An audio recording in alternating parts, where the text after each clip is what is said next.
नमस्कार दोस्तों, केसीज क्लास में आपका स्वागत है। दोस्तों, हमने एक क्विज बनाने का प्रयास किया है। इसमें आपको आनंद भी आएगा और साथ में पढ़ाई भी हो जाएगी। इस क्विज में हमने कुल 10 प्रश्न दिए हैं और प्रत्येक प्रश्न के 4-4 वैकल्पिक उत्तर भी है। आपको प्रत्येक प्रश्न को ध्यान से पढ़ना है और सही उत्तर पर निशान लगाना है या अपने नोटबुक पर नोट करते जाना है। इस क्विज के अंत में मैं उत्तर भी बताऊंगा, जिससे आप लोग अपने उत्तर का मिलान कर सकते हैं। और एक बात और है कि एक क्विज शुरू होने से पहले आपको पुस्तक का वो पार्ट जो है गजलें, उसको सही से पढ़ लेना है, जिससे आपको उत्तर देने में आसानी रहेगी। तो आइए अब क्विज शुरू करते हैं। चलिए, पहला प्रश्न आपके सामने है। कवि ने बेटियों को किसके समान पावन बताया है? कवि ने बेटियों को किसके समान पावन बताया है? तो पहला उत्तर है फूलों, दूसरा उत्तर है ऋचाओं, तीसरा उत्तर है नदियों और चौथा उत्तर है सावन। तो इसमें आपको जो उत्तर सही लगे उसको अपने नोटबुक पर नोट कर देना है। चलिए दूसरे प्रश्न की ओर चलते हैं। ये रहा आपके सामने दूसरा प्रश्न। बेटियां अपनी मेहनत से जंगल को क्या बना देती हैं? पहला उत्तर आपके सामने रेगिस्तान, दूसरा उत्तर है टापू, तीसरा उत्तर है उपवन और चौथा उत्तर है नंदनवन। इसमें आपको जो सही लगे उसको अपने नोटबुक पर नोट करते जाना है। ABCD में जो भी सही हो उसको नोट कर लीजिए। चलिए अब अगले प्रश्न की तरफ बढ़ते हैं। अगला प्रश्न आपके सामने ये रहा। कवि ने मानव की जिंदगी को किसके समान माना है? कवि ने मानव की जिंदगी को किसके समान माना है? तो पहला उत्तर है खुश्क रेगिस्तान, दूसरा उत्तर है बचपन और तीसरा उत्तर है बुढ़ापा और चौथा उत्तर है उपवन। तो इसमें आपको जो सही लगे उसको अपने नोटबुक पर ध्यान से नोट करते जाइए। चलिए अब अगला प्रश्न हम ले लेते हैं। अगला प्रश्न ये रहा आपके सामने। मानव की जिंदगी में सावन बनकर कौन आता है? प्रश्न है, मानव की जिंदगी में सावन बनकर कौन आता है? ए बारिश, बी बेटे, सी बेटियां, डी बुढ़ापा। प्रश्न एक बार फिर सुन लीजिए। मानव की जिंदगी में सावन बनकर कौन आता है? ए बारिश, बी बेटे, सी बेटियां और डी बुढ़ापा। आपको जो उत्तर सही लगे उसको अपने नोटबुक पर नोट करिए। चलिए अब आपके सामने पांचवा प्रश्न ये रहा। कवि ने चांदनी में रहने वालों को क्या सलाह दी है? पांचवा प्रश्न क्या है? कवि ने चांदनी में रहने वालों को क्या सलाह दी है? पहला उत्तर सावधान रहने की, दूसरा उत्तर धूप की खबर रखने की, तीसरा उत्तर सभी की खबर रखने की और चौथा उत्तर रात की खबर रखने की। चलिए प्रश्न मैं एक बार फिर से पढ़ता हूँ। प्रश्न 5, कवि ने चांदनी में रहने वालों को क्या सलाह दी है? ए सावधान रहने की, बी धूप की खबर रखने की, सी सभी की खबर रखने की या डी रात की खबर रखने की। इसमें आपको जो सही उत्तर लगे उसको अपने नोटबुक पर नोट कर लेना है। प्रश्न 5 का कौन सा उत्तर सही है ABCD में प्रश्न 5 लिख के उसके सामने वो उत्तर लिख देना है। चलिए छठा प्रश्न आपके सामने रखते हैं। छठा प्रश्न ये रहा आपके सामने।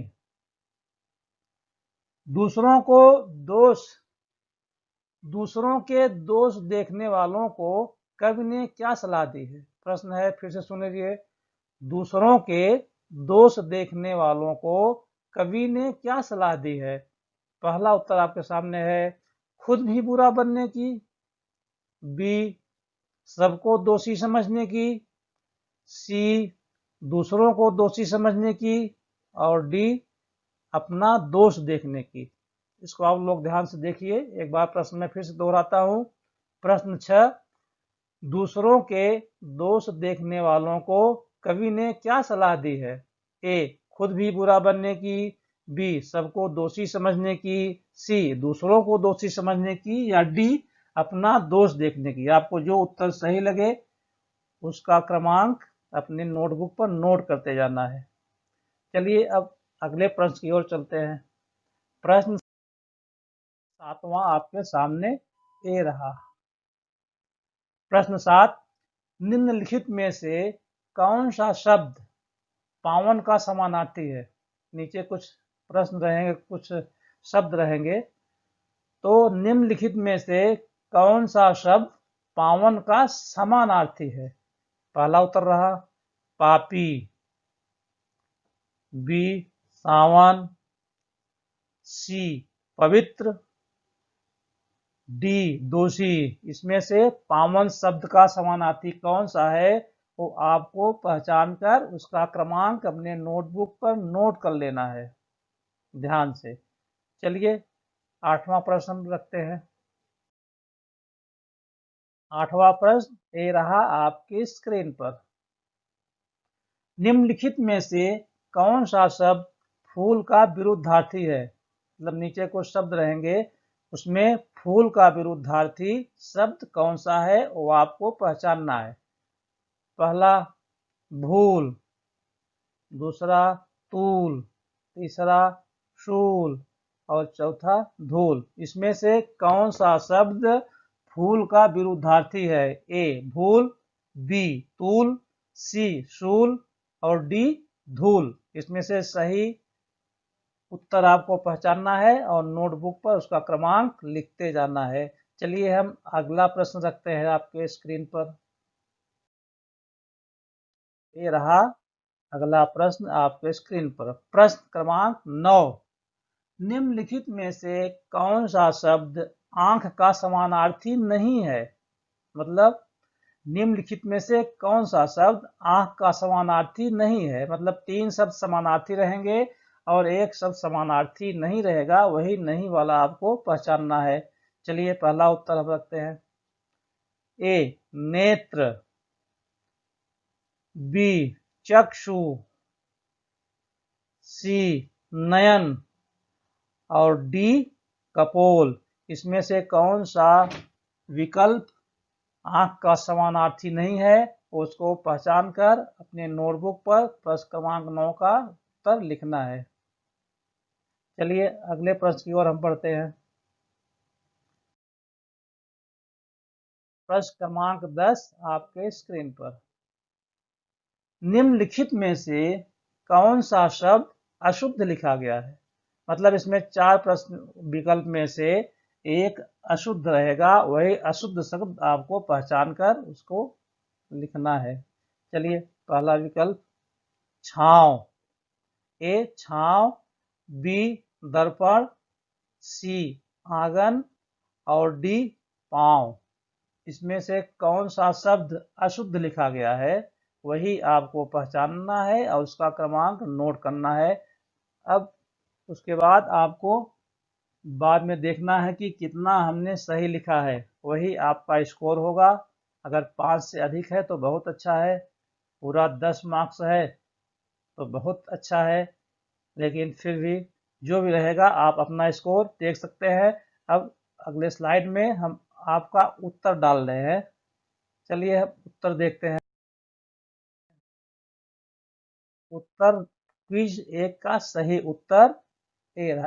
पहले का बी, दूसरे का सी, तीसरे का ए, चौथे का सी, पांचवें का बी, छठे का डी, सातवें का सी, आठवें का सी, नौवें का डी, 10वें का सी। अब आप लोग इससे अपने नोटबुक पर जो नोट किया है अपने स्कोर को इससे मिला सकते हैं और खुद ही अपना जांच कर सकते हैं कि हमारा स्कोर क्या है। अगर 10 में से 10 है तो बहुत अच्छा है। चलिए इस वीडियो में अब इतना ही। ऐसे वीडियो हम डालते रहेंगे, इसके लिए आप लोग मेरे चैनल को देखते रहिए और इस चैनल को लाइक कमेंट और शेयर ज़रूर करिएगा, जिससे हमको मालूम पड़े कि इसमें गलती कहाँ है। और सब्सक्राइब भी कर दीजिए। धन्यवाद। अगले वीडियो में हम आपसे फिर मिलेंगे।